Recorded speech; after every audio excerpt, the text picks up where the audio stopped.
Most people have no idea about the real history of Al-Aqsa Mosque because they've only been fed the Islamic Palestinian propaganda version of events.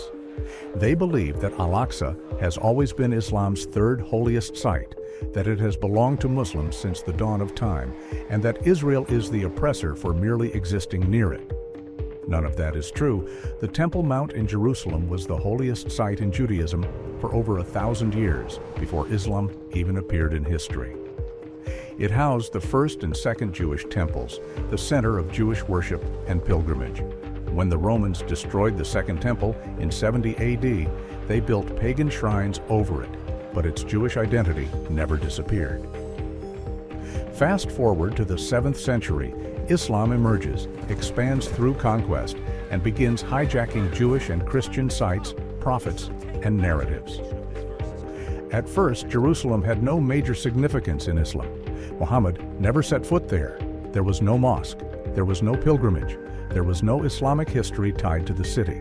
But that changed during the brutal power struggle between Abd al-Malik ibn Marwan and Abdullah ibn al-Zubayr. By the late 7th century, Islam was deeply divided. Abdullah ibn al-Zubayr controlled Mecca and Medina, the two holiest cities in Islam, and Abd al-Malik ibn Marwan, the Umayyad Caliph, controlled the Levant. But he had a problem. He didn't want the people of the Levant traveling to Mecca for pilgrimage because that would give power to his rival.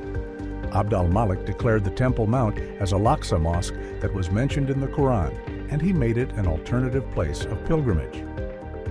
He ordered the construction of the Dome of the Rock and the Al-Aqsa Mosque to divert attention from Mecca.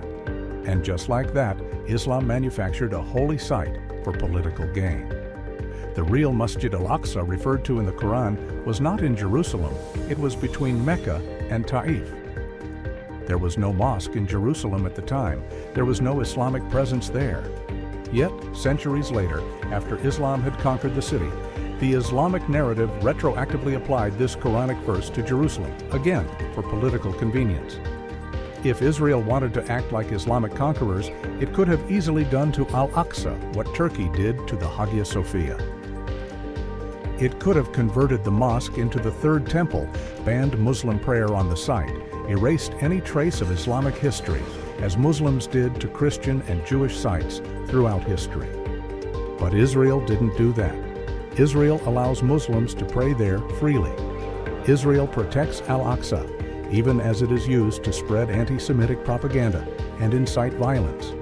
Yet, despite this, the world condemns Israel for merely existing in its own capital.